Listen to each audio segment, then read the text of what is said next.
Ang kwento ni Tomby. Ang kwentong ito ay hango sa totoong buhay. Mula ito sa isa nating tagapakinig. Karanasan ito ni Yano. Walang eksaktong taon. Probinsya ng Bicol. Lumaki si Yano sa pangangalaga ni Lolo Tino.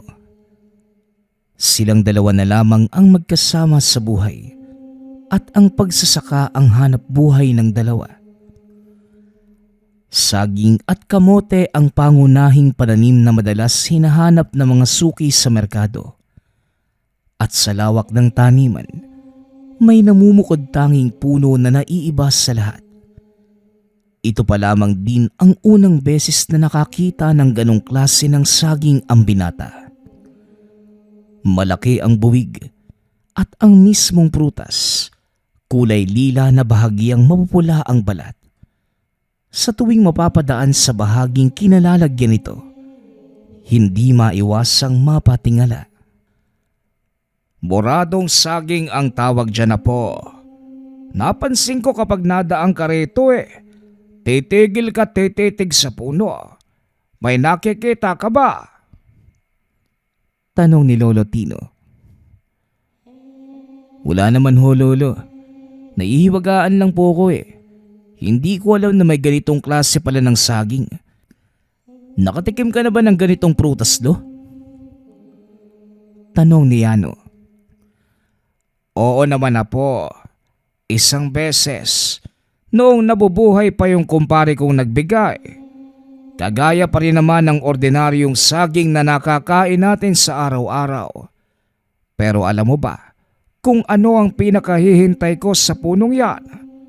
Ang mutya na kusang pinagkakaloob sa takdang panahon. Mutya, Lolo?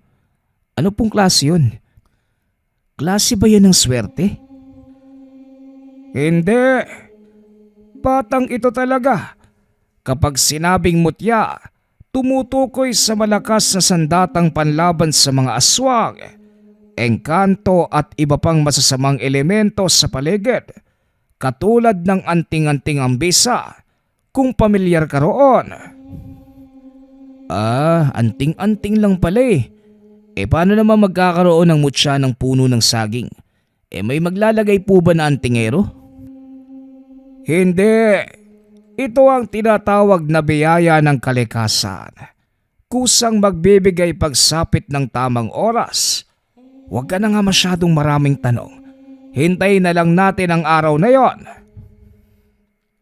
Pag-uusap ng maglolo.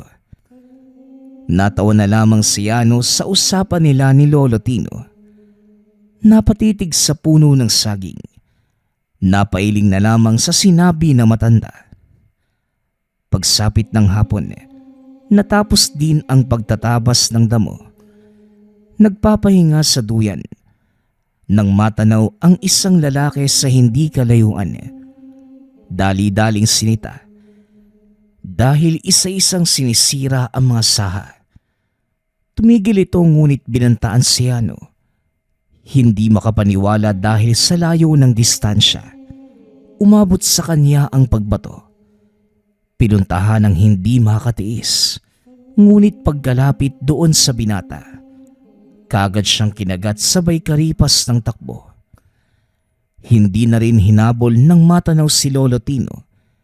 Nagtataka itong napatingin sa binatang nakasalubong. Oh, anong nangyari?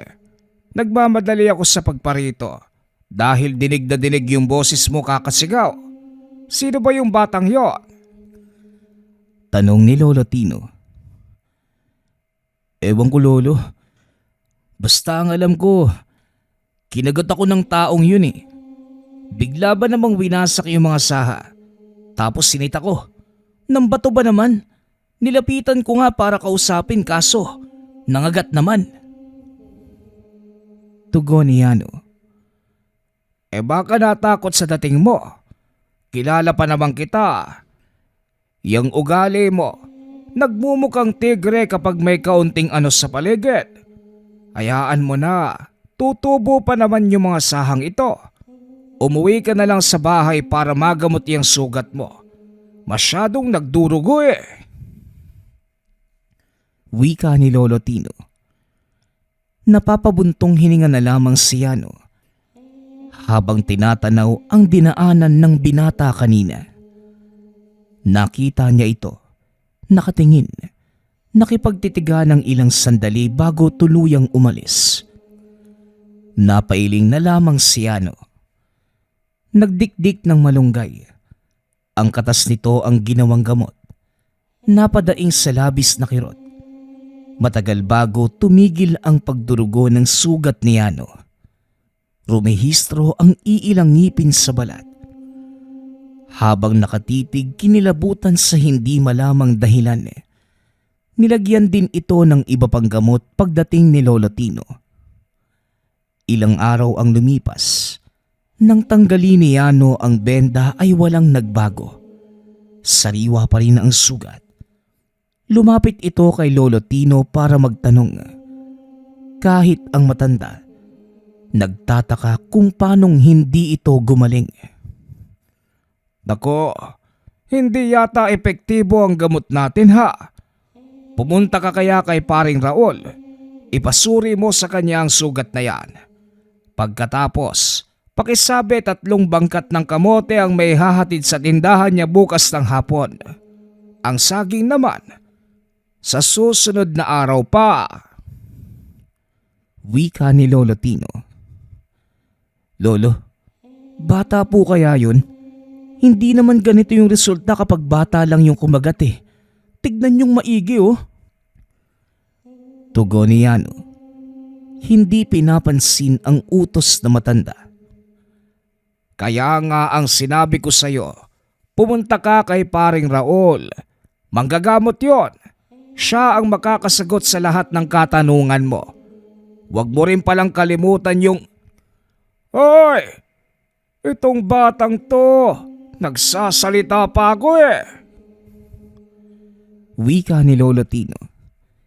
Hindi pinakinggan ni Yano ang matanda. Nagmamadali sa pagpunta sa tahanan ng manggagamot. Kaso nga lang, walang tao pagdating. Ang naroon lang ay ang aso nito. Naupo sa tabi at naghintay. Hindi naglaon. Umalulong ang aso, kasabay ng pagtaas ng buntot. Agresibo ang kilos na para bang may kung ano sa paligid na handang sugurin. Kinilabutan na rin ang binata, kaya lumapit sa kamalig kung saan nakabalandra ang iba't ibang patalim. Napabunot ng itak nang lumakas ang alulong. Ilang sandali pa may kumaluskos sa talahiban. Napako ang titig ni Yano sa itim na figura. Nakausli ang ulo nito. Hindi naglaon. Bumungad ang kalahati ng muka. Nanlilisik ang mga mata. Lalong tumahol ang aso. Sumugod at ang kasunod na napansin ng binata. Ang pagtahimik ng paligid. Nang silipin ang bahaging yun, nakabulagta na ang katawan ng aso. Nagmamadaling lumapit kay Mang Raul nang masipat sa daan. Kagad namang lumakad ang matanda. Sinundan ang dinaanan ng nilalang. Pagkabalik ay binato ng tanong si Yano. Sinagot naman ang lahat ng katanungan nito. Manong, ano po kaya yun? Hindi man lang nakatagal yung aso eh. Paglapit patay kagad. Wika ni Yano. Aswang, ano pa nga ba? Ikaw, ano naman ang ginagawa mo rito? Mabuti at hindi ikaw ang inatake. Tugon ni Mang Raul. May ipapatingin po sana akong sugat kaso wala ka kanina kaya naghintay ako. Binatilyo po yung kumagat sa akin eh. Mga edad 12. Hindi naman kalakihan yung katawan pero parang tigre kumagat. Ilang araw na nga po yung lumipas pero sariwa pa rin yung sugat ko. Tignan po ninyo. Wika ni Yano. Sabay pakita ng kamay. Sinuri ito ni Mang Raul. Nagbigkas ng mga orasyon. Hinipa ng 3 beses. Matapos ang ilang sandali na pagtitig, pinatuloy sa tahanan para sa aktwal na gamutan. Hinugasan ng langis ang sugat. Naglabas ng mga gamit na hindi mapangalanan ni Yano. Hinayaan niya ang manggagamot anuman ang gawin. Hindi nagtagal, nakaramdam na matinding kirot ang binata. Hindi naman makapaniwala si Yano nang sabihin ni Mang Raul ang katotohanan. Aswang ang binatilyong kumagat sa kanya. Napatitig ang binata. Nahirapan sa pagproseso sa nadinig. Nang magtanong ang matanda, inilarawang mabuti ang binatilyo.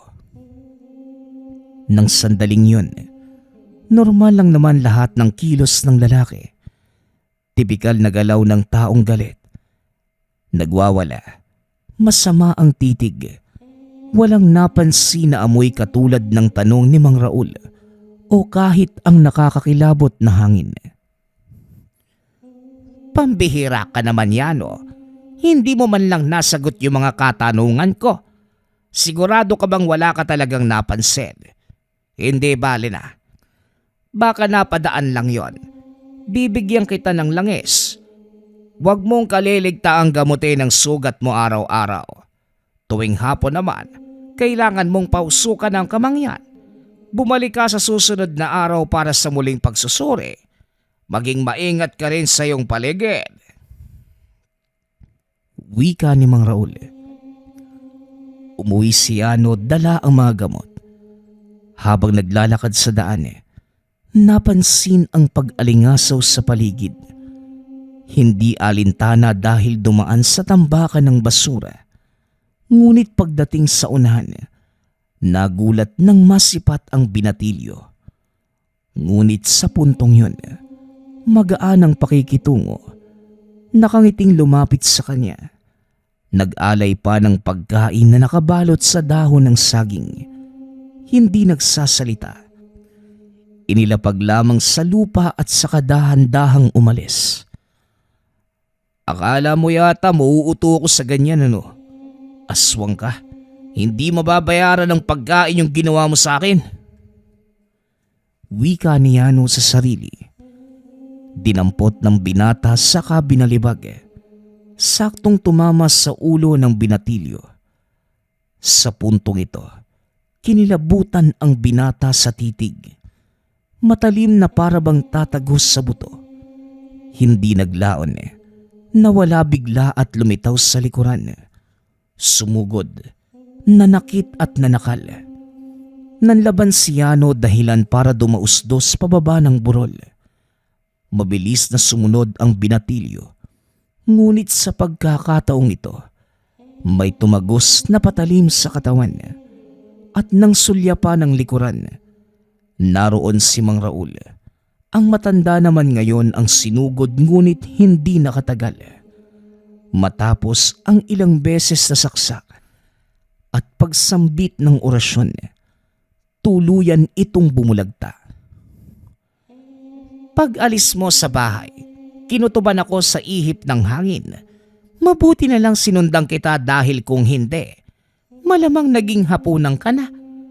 May langis ka pero hindi mo man lang naisipang isaboy.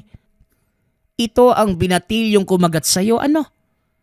Wala ka nang poproblemahin dahil ayon sa kasabihan naming manggagamot, kapag nasawi na ang aswang na kumagat sa tao, mawawala ng bisa ang sumpa.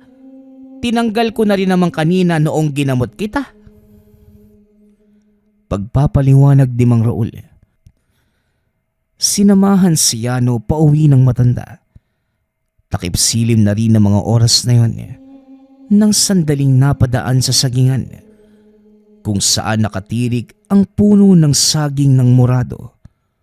Huminto si Mang Raul at napatitig sa puno. Manong, may problema po ba sa saging namin? Morado daw po yan, sabi ni Lolo . Tanong ni Yano. Alam ko, may nararamdaman lang ako sa punong ito. Hindi na ako magtataka kung balang araw ay magbibigay ito ng biyaya. Tugon ni Mang Raul. Sa sinabi ng manggagamot, naisip ni Yano ang sinabi ni Lolo Tino. Sa tahanan tinuloy ang usapan at dito nakarinig ng mga bagay-bagay na tuluyang nagpataas ng balahibo sa katawan ng binata. Binanggit ni Mang Raul ang aswang na kumagat kay Yano. Nasawi ito sa madali ang engkwentro kanina. Tinukoy na matanda na sa mga susunod na araw, posibleng magsunod-sunod ang pagdayo ng mga nilalang sa lugar, lalong-lalo na sa sagingan. Mag-aabang ang mga ito sa puno na magbibigay ng mutya sa takdang oras. Kinumpirma ng manggagamot na mangyayari ito dahil ang mutya ng saging na hawak ng albularyo naging aktibo ng sandaling tumapat sa puno ng morado. Nilinaw ang babala na kapag may aaligid, huwag nang makialam. Ang punong may kargang mutya ay siyang magtataboy sa mga elemento. Tuwang-tuwa naman si Lolo Tino dahil ilang taon magmula noong itinanim ang puno. Sa wakas, mangyayari na ang inaasahan.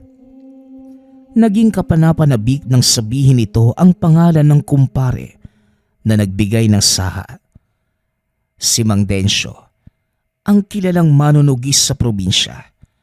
Siya rin ang nagkaloob ng mutya kay Mang Raul. Matapos naman ang usapan, lumapit si Yano sa matanda upang magtanong. Manong, hindi po ba delikado yung ganon? Kayo na rin po yung nagsabi na may aaligid sa punong magbibigay ng mutya sa takdang oras. Nakita nyo naman sa bahaging to ng sityo. Walang ibang tao, kundi kami lang ni Lolo. Kung sakali mang susugod yung mga yun, syempre lagot kami. Ano bang laban namin sa mga aswang? Tanong ni Yano. Kagaya rin ng sinabi ko, sa puno ng morado aaligid ang mga aswang. Hindi nyo kailangang makialam dahil ang puno mismo ang magtataboy sa mga ito kung magtatangka silang kunin ang mutya. Wala ka namang dapat ipag-alala, Yano. Tugon ni Mang Raul. Paanong hindi mag-aalala, Manong, kung sa taniman namin nakatirik yung puno na dahilan kung bakit may aswang dito? Inunahan na ng binatilyo. Kinagat pa nga ako tapos inatake. Manong, paano kung putulin na lang natin yung puno? Sa ganun maiiwasan yung anumang problema. Wala kang alam, kaya mainam nang tumahimik ka na lang. Walang puputulin na puno. Hayaan mong mabuhay ang morado. Hayaan mong magsilang ng mutya ang punong yon. Tugon ni Mang Raul. Hindi na nakahabol ng tanong si Yano sa pagmamadali na matanda. Napailing na lamang ang binata habang hinahatid ito ng tanaw. Nang dumako ang tingin sa sagingan, hindi maiwasang kilabutan sa ideyang may aswang. At hindi nagtagal, may napansing gumagalaw sa hindi kalayuan. Nang titigang mabuti, unti-unting lumitaw ang anino ng nilalang. Unang lumantad ang nanlilisik na mga mata. Sinundan pa ng nakakakilabot na pag-angil. Nagmamadali si Yano sa pagtawag kay Lolo Tino. Dali-daling sinara ng binata ang mga pinto at bintana. Pinatay ang gasera. Nakinig sa ingay ng paligid. Hindi makatiis si Yano. Sumilip sa labas. Tanaw niya ang puno ng morado mula roon. Sa tabi nito ay may gumagapang na aswang. Sa napansin ng binata, hindi lumapit ang nilalang sa puno. Umaaligid lamang. Matagal na nasa ganoong sitwasyon ng nilalang hanggang sa kusa na lamang itong umalis. Dito lang nakahinga ng maluwag ang maglolo. Lolo, putulin na lang natin talaga yung puno. Ano naman kung magbibigay ng mutya ng saging yung punong yun? Anong mapapala natin? Mas mabuti pang alisin yan para makaiwas sa mga aswang. Wika ni Yano. Nadinig mo si paring Raul. Walang puputulin Yano. Walang gagalaw sa punong yan. Hindi natin kailangang mag-alala. Dahil kung hindi tayo makikialam, walang mangyayari. Kagaya ngayon may nasaktan ba sa atin? Tugon ni Lolo Tino. Lolo, sa ngayon wala. Paano kung sa susunod meron? Putulin na lang natin. Kesa magsisi pa tayo sa bandang huli. Hindi. Matuto kang sumunod sa mas nakakaalam. May tiwala ko kay paring Raul. Magtiwala ka rin sa kanya. Pag-uusap ng maglolo. Wala nang nagawa si Yano. Ano man ang pangungumbinsi sa matanda, hindi niya napapayag si Lolo Tino. Kinabukasan, nang mautusang magtabas ng damo, nakatitig lamang si Yano sa puno ng morado. Nakauslina ang puso nito. Maliit ngunit handa ng mamukadkad. Napahigpit ang hawak sa karit. Lumapit at isa-isang pinutol ang tuyong dahon. Nang matukso, sinimulang tagain ang puno ngunit pinigilan ni Lolo Tino bago tuluyang bumagsak ang puno. Bahagyang tumagilid. Sermon ang inabot sa matanda. Nagmamadali naman si Lolo Tino sa pagtarak ng kawayan bilang suporta para hindi matumba. Pagsapit naman ng hapon, balak sana ni Yano na tuluyang putulin ang puno. Ngunit pantay sarado na ito ni Lolo Tino. Pinagbawalan siyang lumapit sa bahaging yun. Sunod-sunod ang utos sa pag-ayos ng mga saging sa bangkat para makalimutan ng binata ang pakay sa puno. Subalit kahit abala na sa gawain, naiisip pa rin ng binata na itumba ang puno ng morado. Nakatsyempo ito pagsapit ng dilim. Wala si Lolo Tino na mga sandaling yun. Naghatid ng saging sa mga suki. Nagmamadali sa pagputol dahil malapit na ring umulan. Tuwang-tuwa si Yano nang tuluyan itong matumba. Tumalikod na rin ang bumuhos ang ulan. Ngunit siya naman itong natumba. Nang humagupit ang kidlat, tumama sa mismong puno ng saging. Umusok pa pagkatapos. Nilapitan ni Yano. Natulala ng masipat ang maliit na bato sa ibabaw ng kaputol na puno. May kung anong nagtulak sa binata na kunin, ngunit hindi mahawakan dahil nag-iinit. At nang muling humagupit ang kidlat, nagmamadaling umalis bago tamaan. Kinabukasan, tinanghali ito ng gising. Nagmamadaling pinuntahan ng puno. Naabutan doon si Lolo Tino. Hawak ang maliit na batong hugis puso ng saging. Masama ang tingin ng matanda sa kanya. Talagang matigas ang ulo mo Yano ano? Dalawang matanda na ang nagsabi sa'yo na wag mong puputulin pero sinuway mo. Hindi ko alam kung ano ang gagawin sa'yo. Pero saka na siguro kita papagalitan. Buhatin mo ang bangkat ng saging at ihatid sa merkado. Daanan mo ko sa tahanan ni paring Raul. Doon kita hahantayin.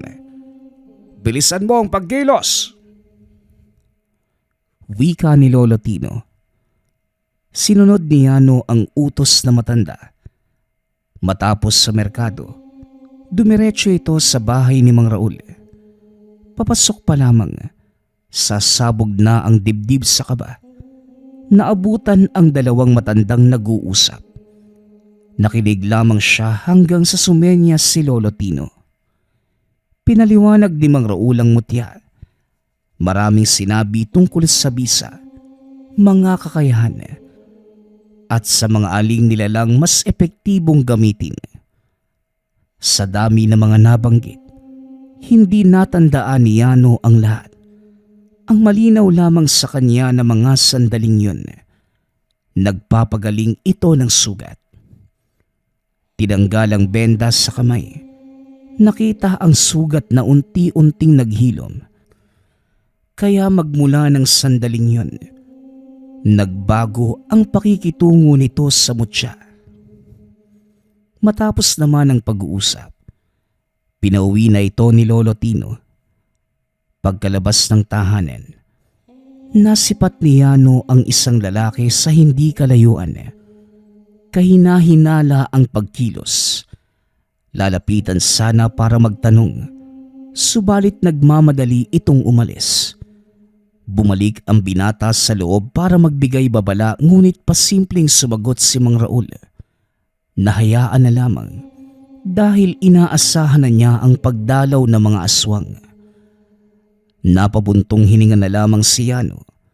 Naguguluhan na sa nangyayari, lalo na sa aswang, at nag-usisa ng makatsyempo. Manong, itong bahay mo ba lapitin ng aswang? Noong araw may naabutan akong umatake sa aso mo. Tapos ngayon naman, may umaaligid. Baka naman nadamay lang kami ni Lolo, ha? Ikaw yata yung may atraso sa mga yun, Wika ni Yano. Iho, may rason kung bakit lapitin ng aswang ang bahay na ito. Ibang usapan naman ang tungkol sa mutya, kaya wag mong isisi sa akin. Mabuti pa siguro subukan mong kausapin ang mutya para malaman natin kung sino sa inyo ng lolo mo ang kaisa nito. Tugon ni Mang Raul. Naguluhan si Yano sa sinabi ng manggagamot. Kunot noong umuwi, tahimik na sumunod kay Lolo Tino. Pagkarating sa tahanan, kagad iniabot na matanda ang mutya sa kanya. Sa palagay ko, hindi para sa akin ang gamit na ito. Masyado na akong matanda. Hindi ko na kakayanin ang responsibilidad na kakibat ng pagkakaroon ng tangan. Yano, sa atin ipinagkaloob ang mutya, kaya tayo ang magsisilbi rito. Wika ni Lolo Tino. Hindi na nakapalag si Yano nang magdikta ang matanda. Sinimula ng lahat sa pagsasanay ng pisikal na laban. Tumulong din si Mang Raul. Orasyon at dasalang itinuro. Noong una naguguluhan pa ang binata kung ano ang nais ipagawa ng mga ito. Ngunit kalaunan, naunawaan din niya ang punto. Sa mga unang buwan, bugbog sarado ang katawan, lalo na ang utak kakas sa ulo ng orasyon at dasal. Umabot pa sa punto na hirap nang bumangon matapos ang walang tigil na pagsasanay. Kalaunan, nang lumipas ang ilang pangbuwan, tuluyang nasanay ang katawan lalo na sa espiritual. Nang handa na sa pakikipaglaban, ipinagkaloob ang mutya. Ang unang ginawa ng binata, pinuntahan ang puno ng morado na pinutol noong araw. Humingi ng tawad sa nagawang kasalanan. Kasabay nito ang pangakong pagsisilbihan ng gamit. Agad-agad, nagsimula ang tungkulin ni Yano. Bilang manunugis nang bumalik sa pananalasa ang mga aswang. Na mga panahong yun, 10 oras nang gisingin ng mutya. Anino ng lalaki sa sagingan ng pumukaw ng pansin. Pinuntahan ito ni Yano.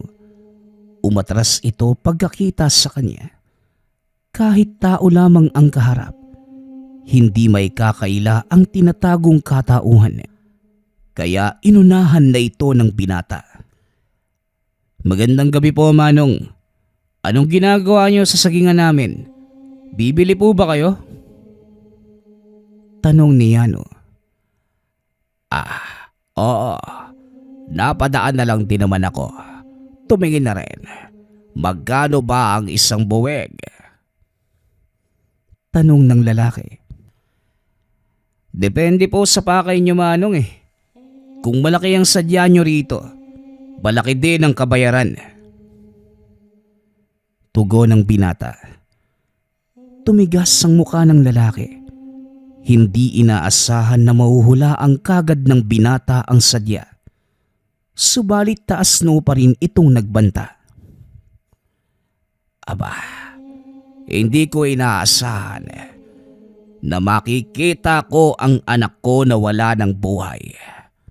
Balita ko, dito siya huling nagpunta. Baka kilala mo kung sino ang pumaslang. Tanong ng lalaki. Napatitig si Yano. Hindi inaasahan na makikita ang magulang ng binatilyo. Gayunpaman, kinausap ito subalit walang balak makipag-ayos. Galit itong tumalikod at kagaya ng hula ng binata ay bumalik ito sa ganap na anyo. Dali-daling dumiretso sa pagsugod sa kanya. Wala ding tigil sa pagkalmot ang matutulis na kuko. Nanatiling nakatayo si Yano. Hindi natinag sa sunod-sunod na pag-atake ng aswang. Nang maubos ang pasensya, ay siya naman itong gumante. Gamit lamang ang lakas at gabay ng mutya, binalian ng leeg. Nang isa'y amatanda at bumulagtas sa lupa. Sa kabila ng kalagayan, nagawa pa ring tumayo ngunit hindi na hinayaang makatakas. Inapakan ito sa ulo, bumunot ng itak at saka pinugutan. Napalingon nang makita si Mang Raul. Naunang dumalaw sa tahanan nito ang aswang ngunit nakatakas. Kaya napadpad sa tahanan nila Yano. Babala ng matanda, huwag magpapakampante dahil masusundan pa ang mga pagsugod. Duda si Yano sa kilos ni Mang Raul. Para sa kanya, may sarili itong motibo. Bigla na lamang susulpot sa tuwing may matutugis. Gayunpaman, hindi na lamang ito pinansin. Naniniwala pa rin na may dahilan ng matanda. Sa paglipas ng mga araw, sunod-sunod nga ang naging pag-atake ng aswang. Napapatanong si Yano kung bakit nagpapakita ang mga ito. Gayong naisilang na ang mutya ng morado. Dito na rin inamin ni Mang Raul ang buong katotohanan. Ang unang saha ng morado ay pagmamay-ari ng kalahating albularyo at kalahating aswang. Dakilang mamamaslang ng kauring halimaw. Matagal na panahon noong mangyari ang sigalot sa pagitan ng albularyo at aswang. At ang sino mang makakuha ng saha, tinutugis ng aswang sa layo na mapigilan ang pagsilang ng mutya. Naitanong ng binata kung meron din bang tinatagong saha ang matanda. Tumango ito bilang pagsagot. Pero matagal nang naidispatcha ang saha dahil hindi nagbunga. Gayunpaman, pabalik-balik pa rin ang aswang sa tahanan. Kung minsan, tinuturo ko yung sagingan nyo para makatakas sa kanila. Pasensya na yan, no ha? Pag-amin ni Mang Raul, napatango na lamang ang binata. Ni hindi ito nagtanim ng galit sa matanda. Sa kabila ng pag-amin, nauunawaan niya ang totoong dahilan. Lumipas ang linggo na payapa. Subalit pagkabiluga ng buwan, kaliwat kanan ang pagsulpot ng mga aswang. Hanggang sa napuruhan na si Lolo Tino, na unang sinugod. Sumaklolo si Mang Raul. Nagbato ng mga orasyon at langis. Habang ang binata naman ay harap-harapang nakikipaglaban. Mabuti na lamang mabababang uri at mabilis na itumba. Malubha ang kalagayan, ngunit nagawa pa ring gumapang palayo. Sinundan, bumulagta ito pagdating sa kakahuyan. Si Mang Raul na ang nagligpit ng mga bangkay. Sa kalagitnaan ng paghukay, napansin ni Yano ang kakaibang ihip ng hangin. Hindi nagtagal. Nagsuka ng dugo si Mang Raul. Hindi umubra ang mga pangontrang orasyon. Dali-daling humandusay at nang suriin, may malaki pala itong sugat sa likod. Sariwang-sariwa, bakas ng kalmot. Ilang sandali pa bumungad ang isang matandang lalaki. Ikaw pala ang nakakuha ng huling mutya. Nakakagulat dahil bata ka pa. Matanda kasi ang nakakuha ng naunang dalawa. Para alam mo, ako mismo ang pumatay sa mga yon. Ikaw ba? Handa ka nang mamatay sa mga kamay ko. Wika ng matanda. Pwede ba, Manong? Huwag ka nga magsalita ng tapos. Sino ko ba para manakot? Tugon ni Yano. Tumawa ng malakas ang matandang lalaki. Nagulat na lamang si Yano nang bigla itong nawala. Pagkalingon, sinalubong siya ng kalmot. Hindi inaasahan ang lakas kaya tumilapon. Pagkabango ng binata, sumalubong namang kagad ang walang tigil na pagsugod. Hindi nakabuelo ang binata. Masyadong mabilis ang kalaban. Panay lamang salo ng mga pag-atake. Hanggang sa napadura ng dugo nang maramdaman ng pinsala. Huminto saglit ang lalaki. Humalakhak habang nakatitig kay Yano.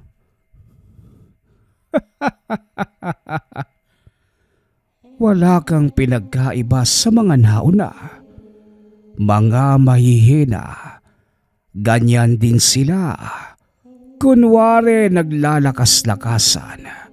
Yun pala hindi marunong gumamit ng mutya. Hindi ko tuloy maintindihan kung bakit may hina pang nabibigyan. Wika ng matandang lalaki. Bakit? Paano ba yung tamang paggamit ng mutya? Total masyado ka nagmamagaling. Sabihin mo nga sa akin. Tanong ni Yano. Muling tumawa ang matandang lalaki. Dali-daling sumugod ngunit sa pagkakataong ito, natatandaan na ni Yano ang bawat galaw niya. Mabilis na umikot at sinaksak. Nagulat yung matandang lalaki. Gayunpaman, mabilis pa rin nakaganti. Tumilapon ang binata matapos magtamo ng sugat sa dibdib. Nahirapan ito sa paghinga. Nagmarcha palapit ang aswang ngunit natigilan nang makontra ng orasyon ni Mang Raul. Nanigas na ito sa kinatatayuan. Ngunit madali pa rin nakabawi. Tumilapon si Mang Raul. Sinalo naman ito ni Yano bago mapuruhan sa mga bato. Dito na nag-usap ang dalawa. Sabay na aatake para mapabilis ang pagbagsak ng kalaban. Muling nag-usal ng orasyon si Mang Raul. Samantalang si Yano naman ang makikipagbakbakan. Sinigurado ni Mang Raul na makokontrol ang espiritual ng nilalang. Habang ang binata naman, sinikap na mapinsala ang pisikal na katawan. Ngunit sa kabila ng pagtutulungan, bigo pa rin silang mapatumba ang kalaban. Gabunan pala ang isang ito, kaya mahirap patayin.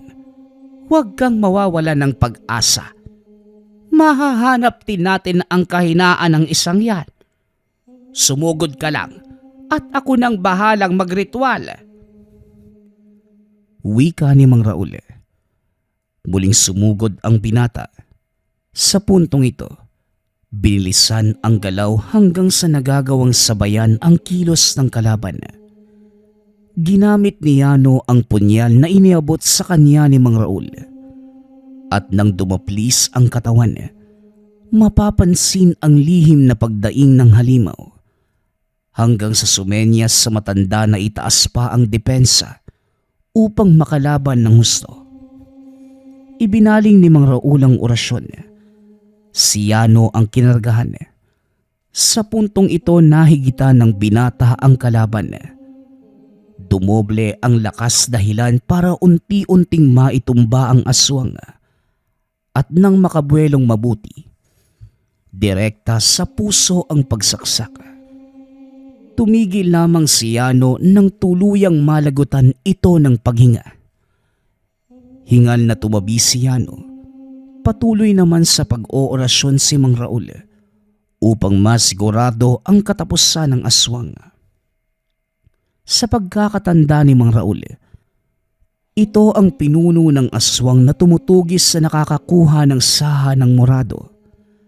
Nakainkwentro noon, ngunit dahil hindi nagsilang ng mutya ang saha niya, pinalampas ito. Itinabi nila ang bangkay ng gabunan sa iba pang mga napaslang. Sa wakas, makakapagpahinga na rin tayo. Ang pinuno ng aswang na mismo ang pinatay natin, kaya sigurado ako na hindi na ito masusundan. Wika ni Mang Raul. Sigurado po ba kayo, Manong? Baka mamaya may lilitaw na mas malakas pa dyan, ha? Ang hirap nang itumba ng isang yan. Ang tigas ng balat eh. Mabuti na lang marunong kayo sa mga orasyon. Tugon ni Yano. Hindi ako. Ang mga mutya nating kamo. Mutya ng saging at mutya ng morado. Pinagsanib ko ang puwersa ng dalawa at nilapat sa iyo kaya natalo mo ang kalaban. Bakit mo tinawag pang mutya ng morado? Parehas namang saging yung mutya natin ah. Mainam na yung ganon. Dahil sa puno ng morado nagmula ang sayo, may kaibahan man ng lakas. Pero pare-pareho lang ang layunin. Ang talunin ang sino mang magtatangka. Wika ni Mang Raul. Kagaya ng sinabi ng matanda, hindi na muling nasundan ng pagsalakay. Namangha din ang binata sa taglay ng mutya dahil sa kabila ng malubhang sugat ng matanda, unti-unti itong naghilom at nanumbalik ang lakas makalipas lamang ang ilang araw. Habang siya naman, walang maramdamang pinsala matapos ang matinding bakbakan. Nang balikan ni Yano ang puno ng morado, tuluyang natuyo maging ang mga saha. Ito ang huling puno na magbibigay ng mutya. Sa pagtatapos ng kalbaryo sa pakikipaglaban sa mga aswang, tuloy pa rin ang ginampan ng papel ni Yano. Sumasama ito kay Mang Raul kapag may pambibiktima ng aswang sa lugar man o sa karatig bayan. At nang tumagal, nasanay na lamang din ang binata at mas nalinang ang kakayahan. Kung dati ay may katagalan bago mapuksa ang kalaban, ngayon ay tatagal na lamang ng ilang minuto. Lahat ng iyon dahil sa gabay ng mutya at sa walang sawa na pagpapaalala ni Mang Raul. Sa paglipas ng panahon, ang mga aswang na mismo ang nagtanda. Kapag naramdaman na nila ang mutya ni Yano, sila na ang kagad iiwas. Nang minsang madinig ang pag-uusap ng mga ito, na lamang natatakot na ito sa tanga ng binata. Ang iba ay kagad sumusuko at nagbibigay galang imbes na sumugod. Sa pagdaan ng mga taon, kinilala si Yano bilang dakilang manunugis. Ang susunod nating kwento ay mula sa isa nating tagapakinig. Karanasan ito ni Fatima. Walang eksaktong taon. Probinsya ng Siquijor. Kasalukuyang problemado ang inang si Fatima. 2 buwan na ang nakalilipas magmula nang hindi na umuwi ang asawa at anak sa tahanan. Ang mas mabigat, nakikita ang mga ito sa kabilang barangay kasama ang isang matandang babae. Napakatanda na nito para sa asawa dahil mukha ng 90 ang kirida. May mga nagsasabi na nagayuma, samantalang ang iba naman idinidiin na aswang ang matanda. Dahil dito kung saan-saan ang manggagamot lumapit ang ginang. Minsan nang may nagtangkang tumulong sa kanya. Ngunit mas napalala pa ang sitwasyon dahil pati ang anak ay pilit na siyang itinataboy. Napakahirap ng sitwasyon. Sa katunayan halos palagi na lamang walang tulog sa kakaisip kung paano mababawi ang mag-ama. Sinubukan na ring pumunta sa tahanan ng matanda, ngunit hindi ito basta-basta makapasok sa hindi malamang dahilan. Kapag malapit na sa pinto ng tahanan, palaging nakakaramdam ng sobrang sakit ng tiyan, kaya kagad na lamang itong umuuwi ng tahanan. Ang lahat ay nangyari ng isang araw. Habang kumakain ng hapunan si Fatima at ang anak, biglang umuwi ng tahanan ang asawa na lasing na lasing. Hinayaan na lamang ito ng ginang na matulog sa upuan at kinaumagahan. Pagkagising, walang ano-ano'y bigla na lamang sinapak. Nagalit naman ang ginang at sumigaw kung ano ba ang problema nito. Ni hindi naman sumagot pa ang asawa. Diretso na lamang umalis ng tahanan. At magmula nga ng araw na yon, hindi na muli pang umuwi ang mister. Isang araw, nakasalubong ito ng ginang ngunit hindi na siya nakilala pa. Pero ang nakakapagtaka, dahil nagagawa pa nitong yakapin ang anak. Hanggang sa isang araw, may nagbalita na lamang sa kanya na kinakasama na nito ang matandang babae sa kabilang barangay. Noong maglakas loob naman ang ginang na ipagamot ang mister sa isang albularyo. Siguro, hindi pa buo ang karunungan ng gumamot kaya imbes na bumalik sa dati, napasama pa dahil pati ang anak ay kusang hinanap ang ama at kagaya nito. Paglipas lamang ng ilang araw, hindi na din siya kilala. Halos mabaliw ang ginang dahil sa isang iglap. Nawala ang 2 pinakamamahal niya sa buhay. Dagdag pa nito, lahat naman ay ginagawa niya para sa pamilya. At ni isang beses, hindi nito nagawang pabayaan ang problema nilang mag-asawa. Ramdam naman ni Fatima na mahal siya ng asawa. Kaya labis na lamang ang pagtataka nang biglang magbago ang pakikitungo nito. Ngunit sa kabila ng lahat, mahirap man ngunit patuloy lamang sa paghahanap ng paraan ng ginang. Hanggang sa isang araw, may nakapagbalita na may bagong dating na albularyo sa lugar. Hindi naman nagdalawang isip pa si Fatima na puntahan ito. Umaasa na maaaring ito na ang maging susi sa pagbabalik ng mag-ama. Kagad itong pumunta sa tahanan ng manggagamot. Pagkarating, pinapasok at nilahad naman ang problema. May isang orasyon na hindi kinakailangan ng dasal ang binigay nito kay Fatima at siya lamang ang gagawa. Kaya matapos na mailahad ang lahat ng kakailanganin at paraan, nagpasalamat ang ginang at umuwi na ng tahanan para humanap ng mga gagamitin. Bago pa man makarating ng tahanan, pumunta muna ng simbahan at bumili ng kandila. 10 itim at 10 kulay kayong manggi. Matapos ay dumaan sa isang kapitbahay. Humingi naman ng 2 dahon ng oregano. Dahil 3:00 pa lamang ay nasa tahanan na ito, minabuti niyang gawin na mismo sa araw na yon ng orasyon. Dahil ayon sa albularyo, kailangan itong gawin ng 6:00 ng gabi. Hinuli nito ang nag-iisang alagang manok at nag-antay na lamang na sumapit ang 6:00. Pagkarating ng tamang oras, pinugutan na niya ng ulo ang manok at bawat patak ng dugo ay pinalibot sa buong tahanan. Itinirik na din niya ang mga kandila na nakaposisyon sa salitang kulay itim at kayumanggi. Ibinilog ito at siniguradong kakasya sa loob. Hinugot sa bulsa ang 2 dahon ng oregano at naupo sa loob ng bilog.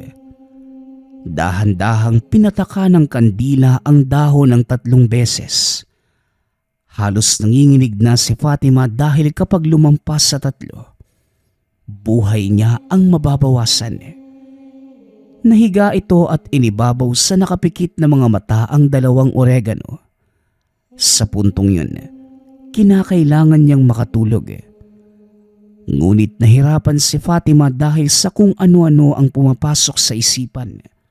Kaya pilit niyang kinalma ang sarili hanggang sa tuluyang nakatulog. Ayon sa albularyo, para malaman kung epektibo ang naging ritual, kailangan maabutan nito na hindi nalusaw ang mga kandila.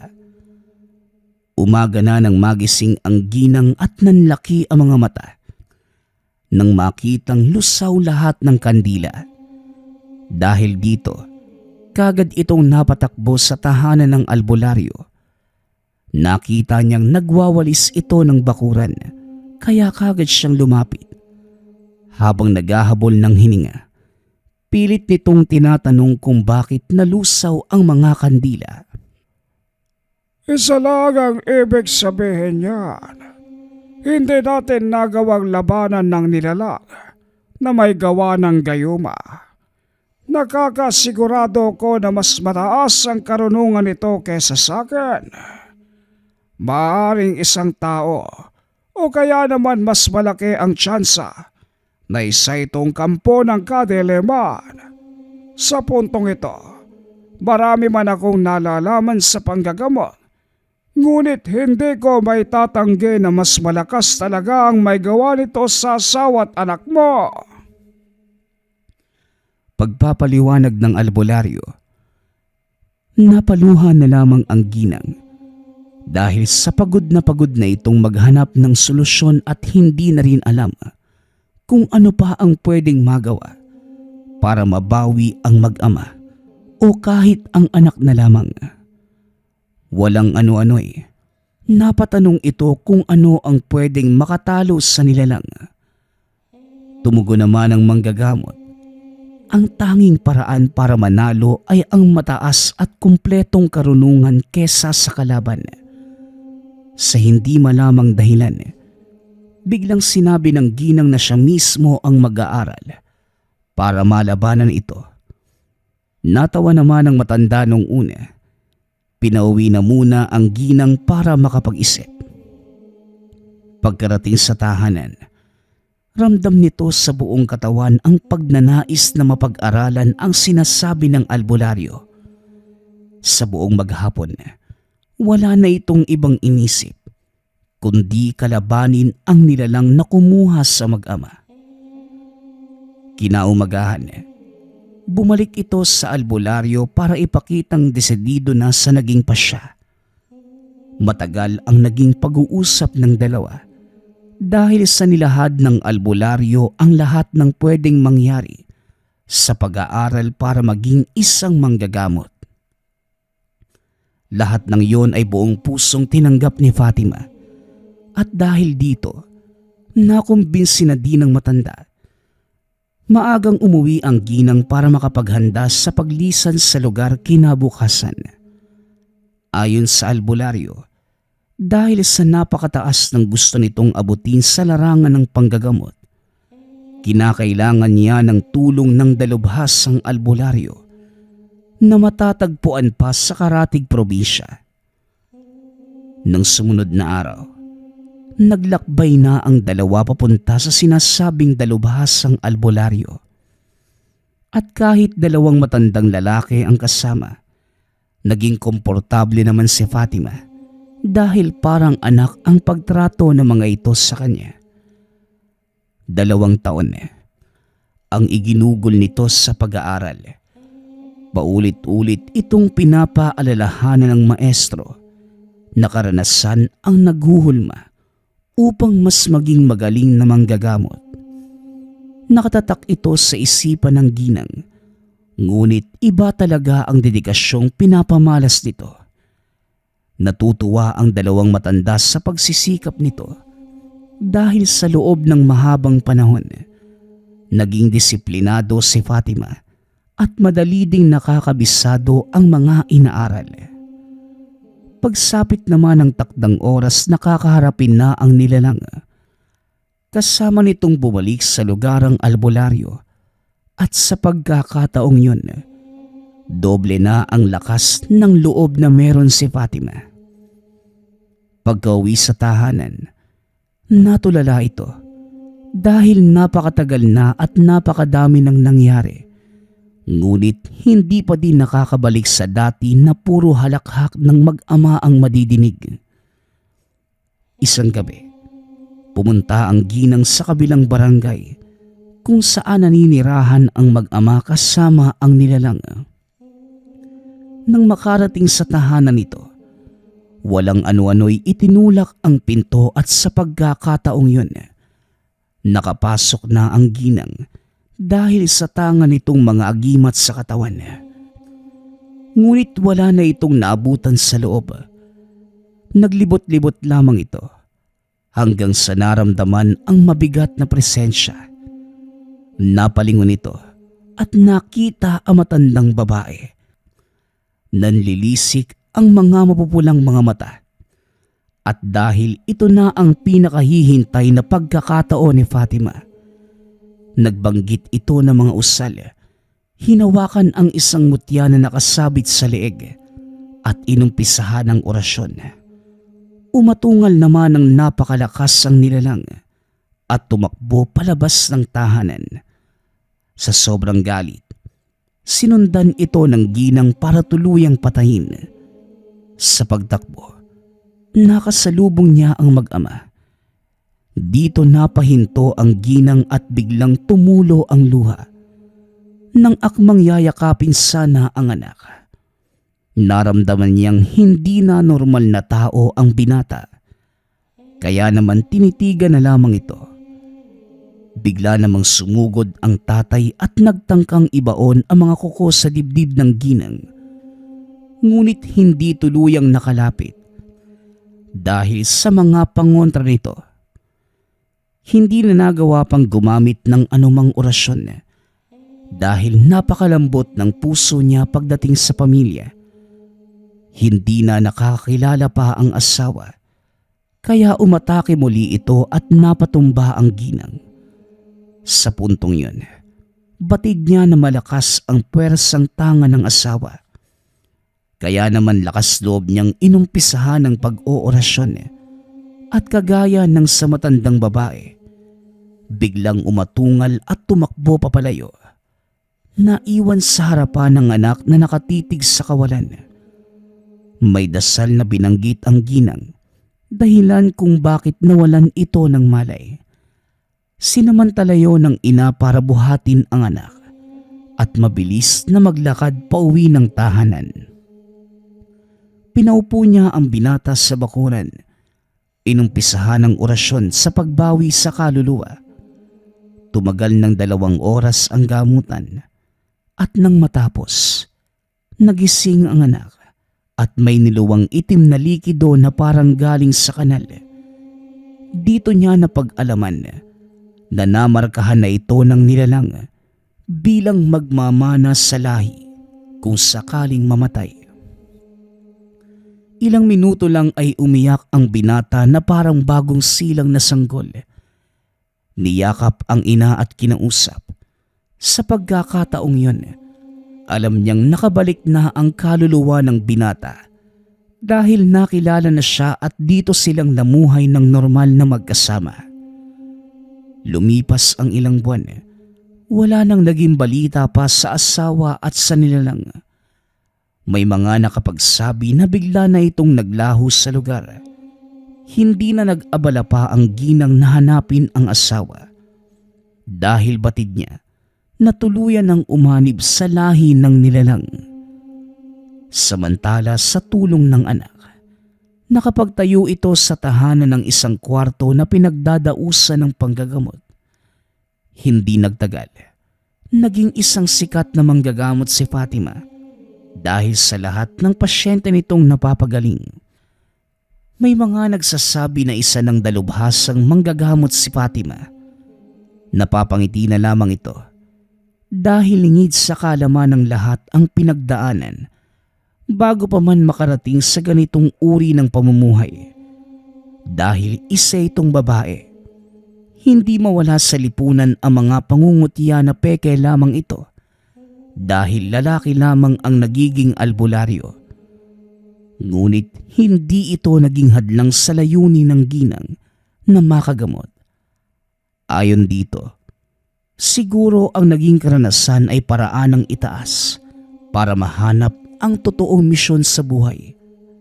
Alam niya sa sarili na marami pa ang pagdadaanan bilang manggagamot. Ngunit hindi nito magagawang makalimutan nang minsang mawala ng asawa at anak dahil sa aswang na mangkukulam. Nagpapasalamat nga pala ako sa lahat ng sumusuporta sa ating channel. Nawa ay patuloy niyong suportahan at pakinggan ang ating mga kwento. Hanggang sa muling pakikinig. Paalam.